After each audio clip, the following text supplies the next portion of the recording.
వినుట విశ్వసించుట. మీకు ఒక కథ చెప్పాలనుకుంటున్నాను. ఒక పట్టణంలో గొప్ప ధనవంతుడు ఉండేవాడు. అతని ఇండ్లలో అనేక మంది పేదలు అద్దెకుంటున్నారు. పొలమును పేద రైతులు కౌలుకు తీసుకున్నారు. వారు పేదరికముచే ఇంటి అద్దెలు కానీ కౌలు సొమ్ము కానీ సకాలంలో చెల్లించలేకపోవటను బట్టి కొన్నాళ్లకు అవి పెద్ద రుణముగా తయారై అప్పుల పాలైపోయారు. అందుకు అందరూ కలిసి వారికి ప్రామిసరీ నోట్ వ్రాసి ఇచ్చారు. ఇది ఇట్లుండగా ధనవంతుడు ప్రభువుని యేసును సొంత రక్షకుడిగా అంగీకరించడం వల్ల అతను ఇతరులను ప్రేమించాలని, ఇతరుల పట్ల దయతో వ్యవహరించాలని సంకల్పించారు. తనకు బకాయి పడిన పేద రైతులు గుర్తుకు వచ్చారు.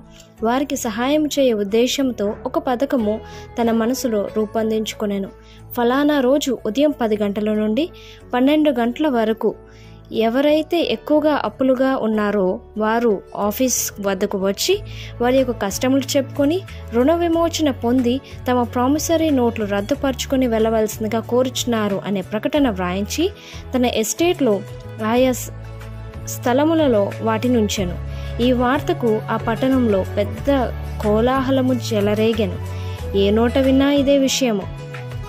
బకాయిదారులు ఇది నిజమా? వాస్తవంగా మన రుణములు కొట్టివేయనా? ఆయన వరకైతే ఆయన మాట తప్పనివాడే గాని ఇంత డబ్బు ఊరికినే వదులుకొనునా? ఇది జరుగునా? లేదా ఇదంతా ఒక నాటకమా అనుకున్నవారు కూడా లేకపోలేదు. ఆ రోజు రానే వచ్చింది. సరిగ్గా 10 గంటలకు ధనవంతుడు ఆయన గుమస్తా ఆఫీస్లో ప్రవేశించారు. బయట బకాయిదారులు చాలా మంది నిలబడి ఉన్నారు. మళ్ళీ బయట తర్జనాభర్జనాలు. ఒకవేళ లోనికి ఎవరు వెళ్తే ఎవరైనా అవమానపడతారేమో, నిజంగా అసలు రుణ విమోచన పొందవస్తే ఆ తర్వాత వెళ్ళవచ్చని కొందరు అనుకుంటున్నారు. ఎవ్వరూ సాహసించట్లేదు లోపల వెళ్ళడానికి. 11 గంటలైంది, ఎవరూ లోనికి వెళ్ళటం లేదు.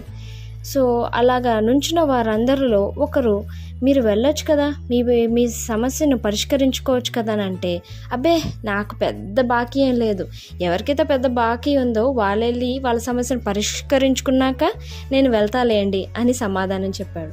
అలాగా 11 గంటల 45 నిమిషాలు కావస్తుంది, కానీ ఎవరూ లోపలికి వెళ్ళట్లేదు. ఈలోపు ఒక వృద్ధ దంపతులు వచ్చారు. చాలా వృద్ధులు.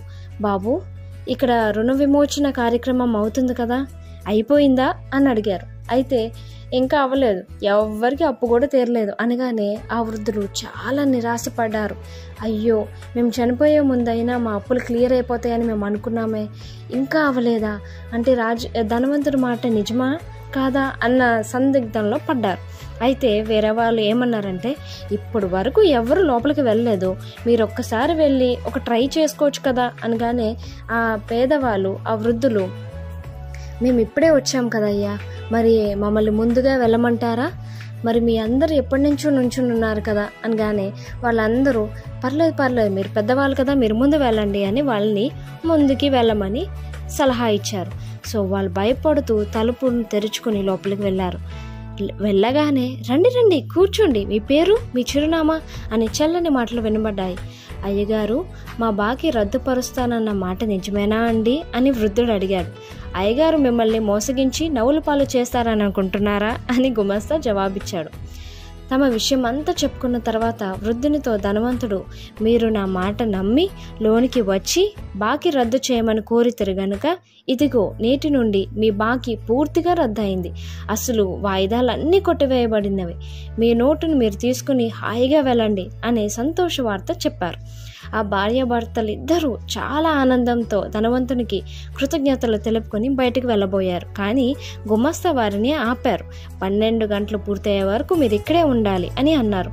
వెంటనే ఆ వృద్ధుడు, అయ్యా, బయట వారు చాలామంది మా మాట కోసం ఎదురు చూస్తున్నారు, మేము వెళ్ళి మా బాకీ రద్దును గూర్చి వారితో చెప్పగానే వారు లోనికి వస్తారయ్యా అని చెప్పగానే ధనవంతుడు, మీరు నా మాట యందు నమ్మకం ఉంచి నన్ను గౌరవించినట్లే వాళ్ళు చేయాలి అని వారికి ఆపారు. 12 గంటలు కావస్తుంది. బయట వాళ్ళు చాలా ఆతృతగా వృద్ధుల కోసం నిరీక్షిస్తున్నారు. కంగారుగా అటు ఇటు చూస్తున్నారే గాని లోనికి వెళ్ళటానికి ఇష్టపడటలేదు.